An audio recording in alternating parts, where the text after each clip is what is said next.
Okay, so I want to welcome everyone back from the break here.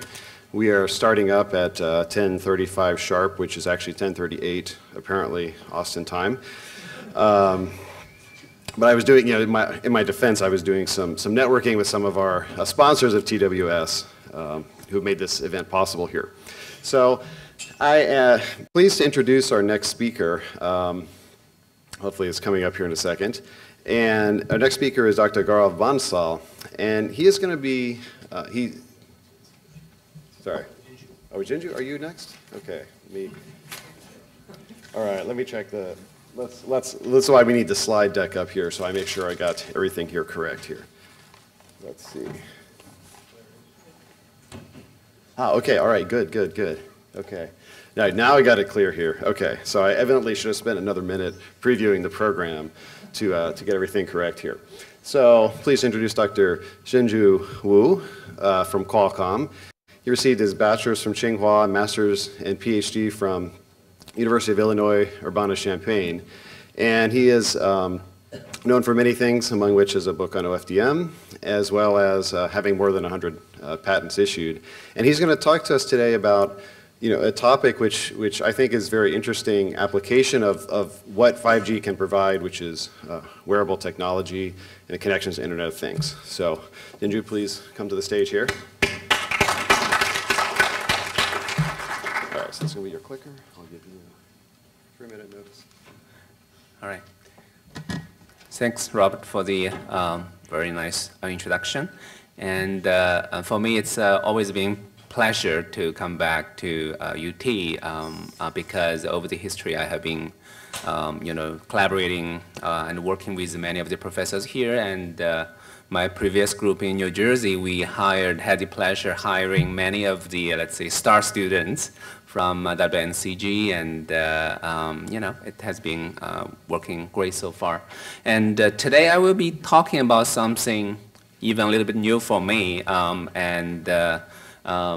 basically wearables and IoT devices. And as we heard from the previous speaker, 5G, this is an interesting category of device that 5G want to cover because they provide, very interesting, exciting use cases, and they also provide a very different set of requirements. So,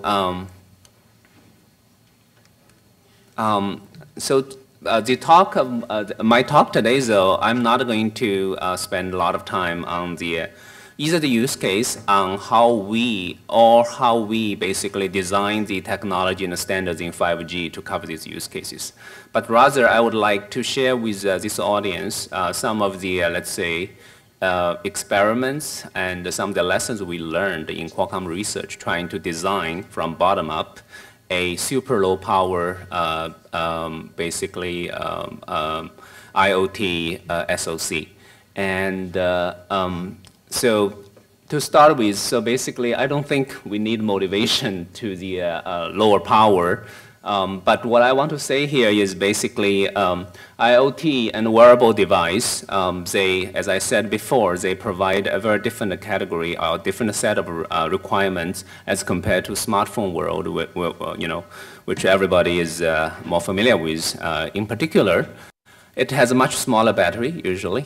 It's about 1 or 2 order less battery powers available as compared to smartphone. We're talking about 10 to 100 milliamp hour. And on the other hand, the expected battery life is longer. So one, I guess, good example here is hearing aid.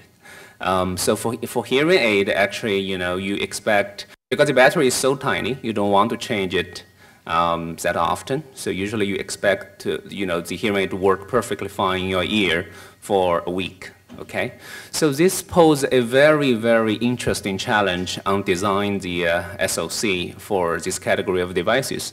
And so as a result, basically the average always-on power draw or the energy consumption we're expecting for this category of device is roughly 1 or 2 order better than smartphone. So the question is how we get there, okay? And we look at a bunch of techniques, which I will get a little bit of details into, basically including ultra low power architecture and the circuit design and memory design software. And with this kind of different tools we looked into, and hopefully the technology or the SoC we designed right now in research stage, but hopefully it can be get into mass production soon, and we can use that to enable a bunch of very interesting IoT basically or wearable applications. So we all know the wearable side, there's type 0. Type 1, type 2 kind of different wearables, and as I mentioned, another very interesting use case is the medical world. Hearing aid is one example, and another example is the implantable like chips, which can be, you can do, use those wearable, not wearable, but implant devices to generate stimulation to the neural system for monitoring and the disease medication, disease management, for example, pain management. And for those devices, of course, you don't want to take them out, every 3 months even. You want to make them even wireless chargeable, and of course, the power consumption has to be super low. Okay. So where is the power, spent in a typical IoT or wearable device?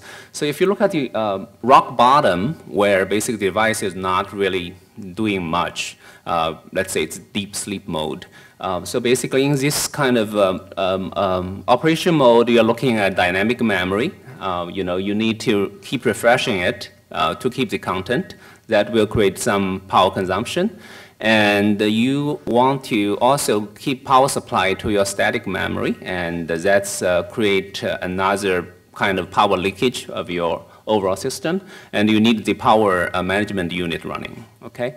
And when we go back to the, go a little further to the standby mode, you need to, do a little bit more, a few things. CPU start running, and usually you start to receiving mode of the radio. In the sense, you're looking at, for example, Bluetooth, you have to scanning for beacons and stuff like that, okay? And on the active mode, of course, you're doing a little bit more in the sense that you will probably be actively engaging with another side of the device, like you're talking to a Wi-Fi base station or Bluetooth, access point. And you have to do input and output to the outside, dynamic memory to read and write the content, okay? So what are the component technologies we have been looking at? Basically, if you look at the left side, we are looking at many hierarchical technologies. So for, I guess, for this audience, it's probably not, new to, for example, in wireless technology design, we also use a lot of the hierarchical components. For example, for radio, for air interface design, we different stage of active engagement. It has a, hold, an active mode, then you have a hold mode, and you also have active, deep sleep mode, where the device only do the bare minimum to keep a communication and be aware of the existence of the surrounding base stations, things like that. So the same concept can be applied in the hardware side to many other components, and for example, memory. Hierarchical memory, especially use non-volatile memory to get rid of the power leakage. It's very important. So you can use a combination of non-volatile memory, in particular magnetic memory, and combining with static or dynamic memory to better use the power in your system. And also, basically, we are looking at hierarchical radios. This is a step further than the air interface design I just talked about. We actually designed a different kind of radio which has a much lower power consumption.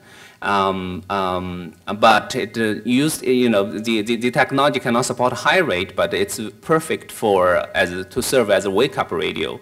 So when you have this radio and the conventional radio, you can combine them in a hierarchical way to control the power consumption of the overall system. And similarly, hierarchical computing is a very familiar concept, and we even look into, hierarchical graphics, and the GPU design. There's a few other things I listed here. Probably we won't be able to get into details, like low voltage operation for the processor and memory, and low power, management unit, high efficiency power management unit, and hardware accelerator, and the low power sensors.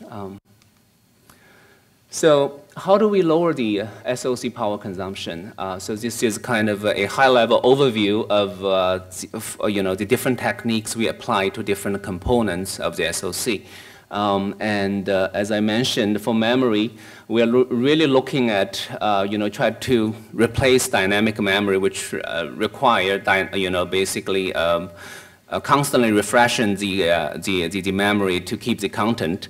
So, so another category of memory Qualcomm have spent a lot of time on is this non-volatile memory, or in particular magnetic memory, MRAM here, which doesn't need any power supply or refreshing, to keep the content. So that's why it has zero leakage. So basically we want to replace dynamic memory with M memory, and for the static memory, you can use a hierarchical, as I mentioned, hierarchical structure to take advantage of both properties. So I will get a little bit more detail into that. The other key component I talked about is basically the hierarchical radio for the receiving radio. When you are in a rock bottom or standby mode, you can use a different radio to gate the operation of the more power consuming radio like a BLE or Wi-Fi. So in the active mode, we also looked at the I/O to the dynamic memory. Again, the trick here is to really use the embedded MRAM to replace the dynamic memory, and we look at, as I mentioned, the high efficiency PMU and hierarchical radio operation for the active mode. So non-volatile memory. So there's some very nice properties of this type of memory, as I mentioned briefly. So basically, it has the particular type we are looking at is the fastest non-volatile memory. And it has the best endurance as well, and it has the potential to be the unified memory for the future for the MCU. For example, we hope that in the future it can replace both SRAM and ROM as well, and it has a higher density. The downside, though, is basically the reason we are proposing a hierarchical structure, to use a combination of SRAM and MRAM is. MRAM usually it requires higher read and write current. Okay, it's roughly 3 to 4 times higher. So that's why in the current generation of technology, we think that a hierarchical design still makes sense. While in the long term, this potentially can be a unified basic memory technology. And hierarchical radio, basically the idea is there's this technology called a super regenerative radio design, which is something invented in 1928. It's an older technology, and it has been never caught much attention to the industry because the data rate it can generate is pretty low. You cannot do phase modulation on it. But it has super low power consumption because you don't even need an oscillator in it. Okay, so that's a very nice property we want to take advantage of, especially for this category of device, because you can use that as the wake-up radio to gate the operation of BLE and Wi-Fi and so on and so forth. And the reason we want to do that is basically, again, for the example of hearing aid, even, the BLE, the best thing on the market, the BLE power consumption is still way too high. That's as a result, many of the hearing aids doesn't even have the capability to be connected to your phone. It's like, kind of hard to believe, but that's just the current status of the industry. So we think if we have this radio, I have a diagram here which shows roughly how this works. In the typical Wi-Fi operation, you have to wake up every, 100 milliseconds to look for the Wi-Fi APs. And because of that's a more advanced modem design, even when you are trying to decoding the beacon, it's actually the current draw is still significant. Okay, and usually we are talking about 10, milliwatts kind of operation. And for BLE, it's doing better. It's like hundreds of microwatt. But the radio we designed, which we call the Quench, and it's written, it's called the Q radio here, for obvious reasons. So basically, the Q radio we designed, it can do at least an order better than the best radio, the best BLE radio on the market right now. When we combine this capability with Wi-Fi or BLEs, then basically you can really lower the rock bottom power consumption by an order. Okay. And on the graphic side, basically we are looking at again hierarchical ways of using the GPU design, and basically for ambient mode where the user is not interacting actively with let's say your watch. And as compared to the active mode, where you have to render the images more quickly, you can use a 2D and 3D GPU, for different modes. The final bullet here is something kind of trivial, but this is something useful for a small display thing. Basically, you can you don't have to generate very high. Okay, very high, accurate, high resolution pixels, and you can do some lossy compression as well as one of the tricks we tried. As I'm running out of time a little bit, let me cover this topic a little bit. So basically, so the other thing we did is basically for hardware, as we know, hardware accelerator makes a lot of sense for the always-on functions with streaming workloads. One example here is the keyword, activation kind of mode. Everybody knows OK Google, and Qualcomm Snapdragon supports Hey Snapdragon, and it basically will wake up the device. And this kind of function need to be constantly on the audio part, and the processing need to be constantly on. And it makes sense, at least in some of the cases, to design a specified hardware accelerator to lower the power consumption.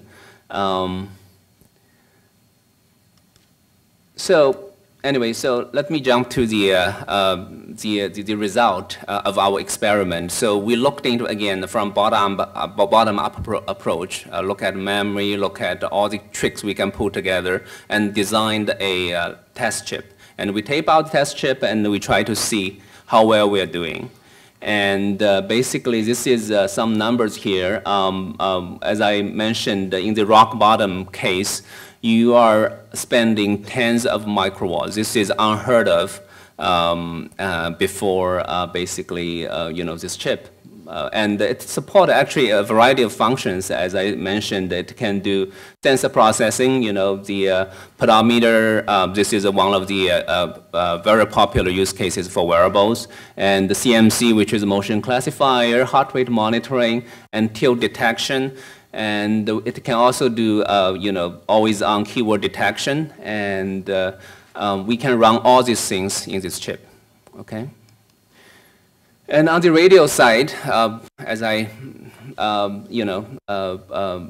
this audience is probably more radio-oriented. So this is the Quench radio we designed, and if you look at it, basically the power is again also in the order of 10 microwatts, which is much better and order better actually even as compared to BLE, the lowest power, receiver design on the market.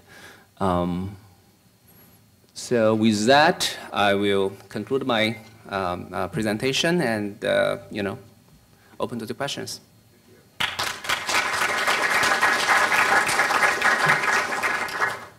Time for maybe one or two quick questions.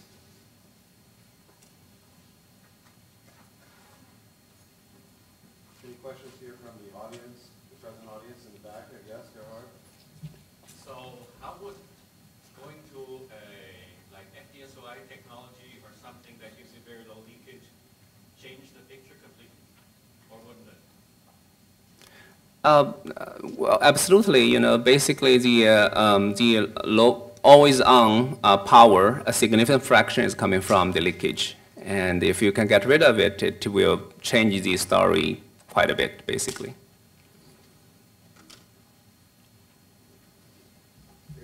I guess one thing, can you clarify, in your view, like the role of wearables and 5G, how they're connected? Maybe you could tell a little bit of that story.